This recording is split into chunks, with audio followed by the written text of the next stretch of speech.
ñu ñëw ci troisième partie bi amul nuyoo amul jàmm sante waaw ndax fu jàmm yendul rek du fa fanaan maa la ko wax deuxième partie bi maa ngi ju ñu ne dinañ dugg ci sóoratul tawba baraatu minallahi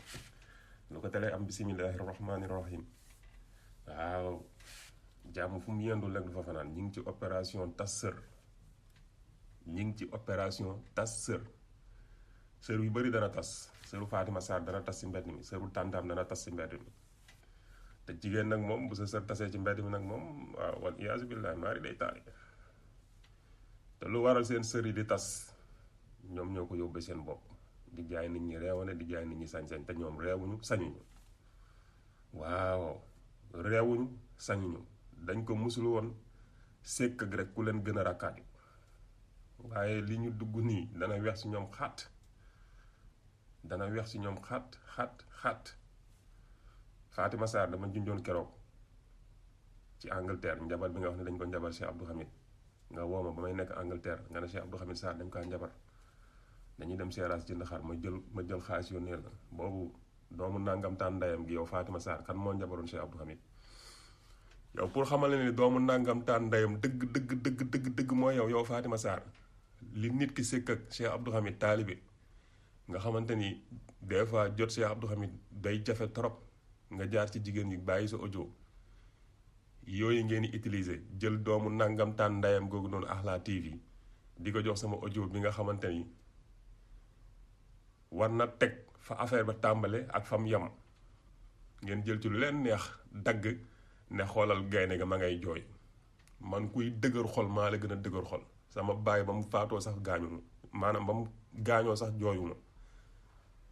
benn yoon laa fàttali ko fu ma jooyee muy sama benn copain bu ma doon xeexal benn vendredi du ko fàtte mu ko bu ñu julli jumaa gaa yëpp taxaw Pikine raag bu métti plus de 2 heures de temps mu domine ma ci xeex ma jooy fekk sama grand frère mi ngi taxaw ca ëllëg sa ma attaqué ko duma ko moom it mu jooy kon su ma xamee Cheikh Abdou Hamid ba cofeel dox sama diggante ak moom am lu fi jot a xew ba ma wax ba jooy du ma dugg nag ci détail doomu nangam taan ndayam gi Ahlaa TV mi ngi naa ma leeralal nit ñi nan nga duggee kër Cheikh Abdou Hamid bu ma la ko leeralee nga yow man maa lay leeral nu ma duggee Cheikh Abdou Hamid doomu nangam taan ndayam googu Fatima Sarr ak tantam gu mun a fen googu noonu maam Cuuna Caw nañ la leeral nu ma duggee kër Cheikh Abdou Hamid comme ñoom fen ak jaxase ak créé mooy seen mbir nañ la créé fenal la wax la nan laa duggee kër Cheikh Abdou Hamid nañ la créé loolu wax la nan laa duggee kër Cheikh Abdou Hamid nañ la ko leeralal ñoom yow doomu nangam taan ndayam googu noonu Ahlaa TV tudd Ahmed Sarr maa ngi lay wax yow nag ma leeralal nan nga xamanteeg Cheikh Abdou Hamid ndax Cheikh Abdou Hamid mës na laa recevoir ndax yow xeex bi ba nga ci duggee yàggul xaw ma dañ laa recruter xaw ma nu mu demee noonu mais yow ñi xam Cheikh Abdou Hamid Sarr xam ko ay taalibeem dëgg ni ngay tuddee Cheikh Abdou Hamid rek naan cheikh bi rek laa xam ni yow mii amoo benn lien ak Cheikh Abdou Hamid ndax Cheikh Abdou Hamid ñu ko xam dëgg Cheikh Abdou Hamid ngay wax wala nga ne sëriñ mais yow boo naan cheikh bi di teg ay musique ci suuf doomu nangam tàndayam googu ñu lay jiital ngay maanaam ñu lay jiital ngay telli te yow xamoo sax lu xew te mboolem information yu ñu la jox ay fen la gis nga xeex bu mu la pettaloo sa valeur même booy xeex ci biir xeex bi bul fen man li may def nii duma ci fen mukk mboolem lu ma wax Fatima Sarr ak tantam fen maanaam ay dëgg la duma leen sosol mukk ngeen dem di dugg ci ay physique nit naan ba muy ñëw kër Cheikh Abdou Hamid ñaawaayam man ñaaw naa trop mais yow Ahlaa TV d'accord ma de yow ñaaw naa trop mais d'accord ma de te je suis fier de moi dama fier ci sama bopp waaw ci ni ma yàlla bindee macha allah 1m92 njool ca kaw taxaw nekk athlète gëm sama bopp man musuma gëm ni man ku ñaaw laa boo dema dangaa ñuul nag man a wax ñuul laa de mais góoma ni ku ñaaw laa de na la Fatima Sarr jox samay photo ak samay vidéo comme moom lépp yor na ko ci man na la jox te Fatima Sarr war na xas keneen ñaawaay ba mu des moom ku ne war na xas nit ñaawaay ba mu des Fatima Sarr di dugg ci ay physique nit man duma mus a xas nit ci ay physique ndax nit bindul boppam te man maa ngi sant yàlla alhamdulilah man ni ma yàlla bindee sant naa ko sama benn cër manquéwul 1m92 njool ca kaw taxaw doon góor nag góor góor goo xamante ni musul daw musul arrière ku musul daw musul arrière du ay kaddu moo koy arrière loo du ay kaddu yu ñaaw moo koy arrière loo déedéet waaw fi may jéem a dugal di jéem a pëtëxal di jéem pour ma indi histoire la ma joteeg doomu Cheikh Abdou Habib bu jigéen boobu noonu ba loolu xew audio boobu xew loolu ngeen bëgg a leeral yow Ahlaa TV loolu bu leeree ma xam ni loolu man maa la koy leeralal yow na la ko Fatima Sarr leeralal ñu créé ci ay fen teg ak ay sos doomu Cheikh Abdou Habib boobu ñuy wax soxna Xadijatu Sarr awuma ak moom benn problème waaw yàlla na ko yàlla defal jàmm yàlla barkeel sëyam dëgëral sëyam may ko ci ay njaboot waaw moom doomu Cheikh Abdou Habib bu baax la bu dal la bu yaru la moom nekkul yàqkat yaayam tamit soxna Natu awuma ak moom benn problème foofu nag laa yem du ma dugg ci ay détails waaw mais yow doomu nangam tànn ndeyam gi Fatima Sarr waaw ak sa tante maam Cuuna Ñang ngeen ay doomu nangam tànn ndeyam yu mag waaw ngeen yaakaar ni ñeneen ñi ni ñàkkee mucc ci seen làmmin ak ci seen sos ba koo leen mës a sosal kereyal ko ay wax mu daw ngeen yaakaar ni ñëpp dañuy daw coow lii dana leen wexaat opération tasseur lañ nekk opération tasseur Fatima Sarr na nga wax kan moo njabar Cheikh Abdou Hamid Sarr na nga ko leeral kan moo njabar Cheikh Abdou Hamid Sarr yow nag doomu nangam taan ndeyam googu Ahlaa TV li ma jot a boros nii fa laay yem waaw awuma sa jot di arrière di naan nangam ak nangam li ma jot a boros nii man fa laay yem foofu laa yem xëy na yeneen parti yi ñëw danaa am lu ma xaw a boros tuuti rek waaw ci koo xamante ni 2012 la dugg kër Cheikh Abdou Hamid ba 2022 la ñuy doog a yàq digganteem boobu ba léegi su ma ñëwee Sénégal dinaa gis Cheikh Abdou Hamid di jëflante ak njabootam buñ soxlaa moom Fatima Sarr doomu ndàngam taan ndeyam googu di créer ay soxla ak ay projet waaw yooyu dinaa ci ñëw nànk par nànk ndax opération tasseur lañ nekk maam Cuuna Caw am na benn taalibe Cheikh Abdou Hamid bu ma woon dama da la yónnee xaalis plus de 1 mois dama Malick ndaw si plus de 1 mois maa ngi ko yónnee xaalis jëliwul xaalis bi xam naa xaalis bi nag bariwul waaw na nag man Cheikh Abdou Hamid moo tax ma yónnee ko waaw xaalis boobu noonu damay dem retiré ko man soxla naa ko waaw damay dem retiré ko soxla naa ko jox ko sama njaboot comme moom soxlawu ko waaw ñu bari ci taalibe yi koo wax mu ne la ndaw si dafa réew dafay ñàkkee kersa nit ñi di gëdd nit ñi waaw réewoo ñàkkoo kerso da ngay réew lu di ñàkkali kerso waaw di feebarlu di am lu ay rab dinañ la faj nag danañ la faj ba nga wér pieg ñoo la ëppi rab téeméeri junni yoon seen affaire nangam taan ndayam yooyu noonu yaag Fatima dama ne la laa budda min dakk dafay jeex dafay dakk par force waaw amul kenn ko ànd ak yéen kenn amul benn nit bu baax bu ànd ak yéen te boo leen ci bëggee am la preuve dem leen ci Cheikh Abdou Hamid ngeen laaj ko ba xam yéen la àndal waaw Cheikh Abdou Hamid depuis ba coow li jógee nee na mi ngi wax ak yéen faale woo leen ko waaw mu toog ci tribune bi toog di seetaan góor gi nag day toog ci tribune bi toog di seetaan man band bi maay wax ak yéen Thierno Abdou Aziz Thiam def liggéeyam ca beneen wàll ga te di ngeen ñu déglu di ngeen ñu faale par force te di ngeen noppi waaw li may def nii nag amul kenn ku ma ci mën a arrière loo même Cheikh Seydou Mouhamed Diop sang bi mënuma noppiloo mënuma arrière loo waaw ndax cool yi ba mu jugee ma jug bëgg a rajaxe kaas yi la ma góor gi ne nit ñëpp nañ dal bu kenn yëngu waaw suñu teggin ak jox ko cëram ñu nangu loolu toog dal ndax mooy suñu kilifa mooy suñu sëriñ waaye mbir dana am fu mu àgg doo mus a déglu sa sëriñ mukk doo mus a dem sa sëriñ naa ko dama lay défendre wala kenn du ci tàggu sa sëriñ maam Cheikh Alhaaj Omar radiyallahu taala anhu wax na ci rimaax na défendre nitu yàlla farata la ñoom Cheikh Abdou Hamid ñoom ñii ŋàññi nitu yàlla Cheikh Abdou Hamid na leen noppi leen ñu ne duñ noppi man may défendre nitu yàlla du ma Cheikh Seydou Mouhamed Diop sang bi waxee noppil du ma noppi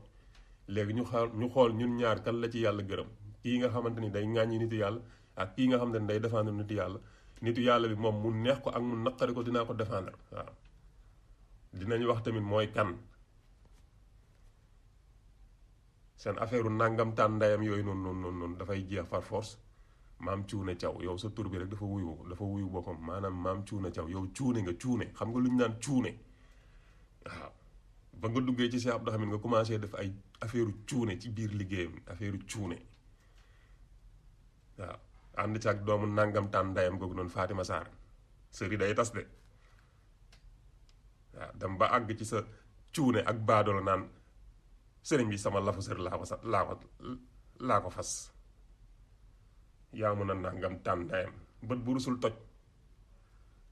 rusul toj waaw bët bu rusul toj boo amee kilifa bu mat kilifa mu rus la torop am fu mu la teg ngay def yenn yi mu toog na tekk di la seetaan nga yaakaar ne yaa ci nekk di def sa affaire cuune comme sa tur bi noonu ko wuyoo rek maam cuune caw waaw ñu ngi ci opération tas sër de sër yu bëri dana tas te ci biir mbedd mi lay tasee ñépp di gis xam nga jigéen moom bu sëram tasee ci mbedd bi moom maari day taali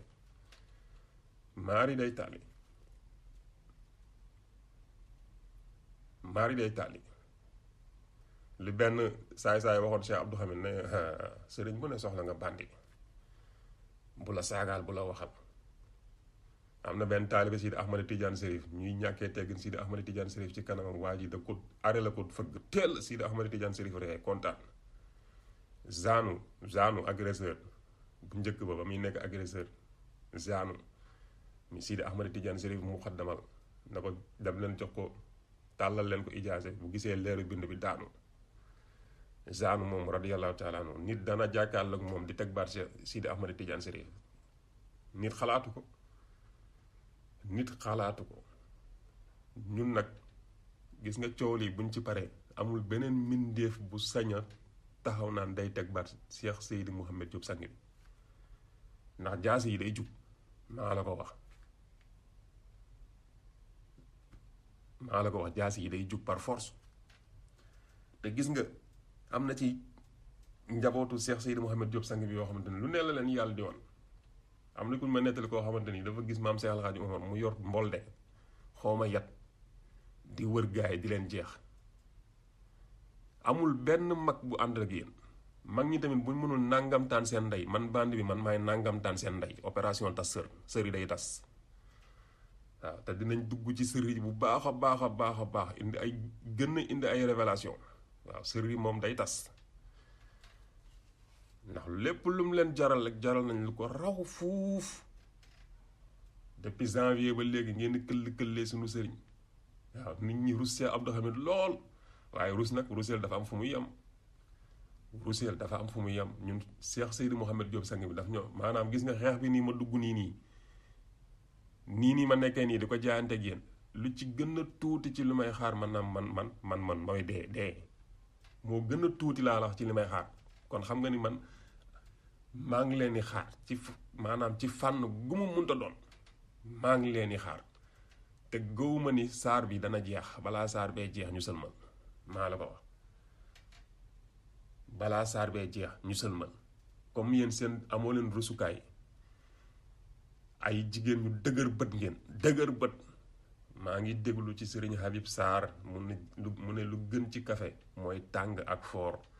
mu ne lu yées ci jigéen mooy tàng ak foor jigéen du tàng jigéen du foor jigéen buy foorlu nag wala di tàng-tànglu ba daje góor gu la gën a tàng téeméeri junni yoon gën la ràqaaju laa budda min taxaw waaw di ngeen taxaw de te xeex bi fu muy mujjee mooy ngeen saagante ndey seen biir yéen ndax Cheikh Abdou Hamid du génn naan day attaqué ay ñoom bàcc li doomu nangam tàn ndeyam yooyu ñoom Wilson te ñooñu yor seeni audio yéen yi ngi leen di joxe ay mission naan leen nii ngeen di def ak nii ngeen di def du attaqué ñooñu bàyyi leen yéen soit day da leen attaqué ñële rajaxe fépp wala mu toog noppi comme nu mu yàggee noppi noonu mu noppam rek gars yi def liggéey bi waaw bandi yi dugg ci géew bi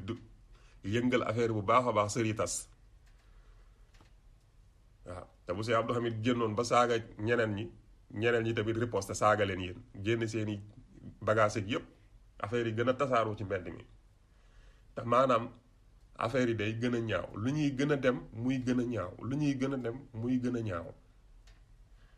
nit ñi nañ toog ne tekk di déglu di seetaan xam nga man damay cël maanaam affaire yi am na fu muy am na fu muy àgg bandilaat maanaam jikko bandi bi mooy ñëw damay jël waaw doomu nangam taan ndayam googu noonu axlaa li ngeen koy gën a ruux muy def affaire réewandey ak ñeneen ñi ñoom bàcci leeg Wilson ak doomu nangam taan ndayam yooyu ay Cheikh Omar Niang ak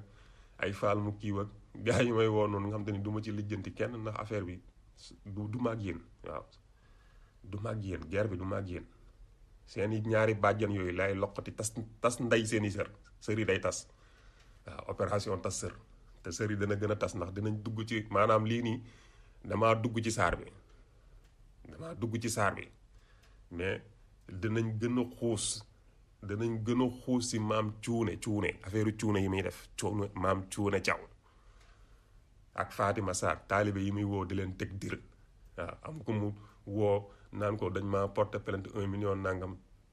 di teg dil man woo na ma fi bu dul benn yoon bu dul ñaari yoon di ma wax ay waxu projet di teg dil mais lépp Cheikh Abdou Hamid moo taxoon ñuy def waaw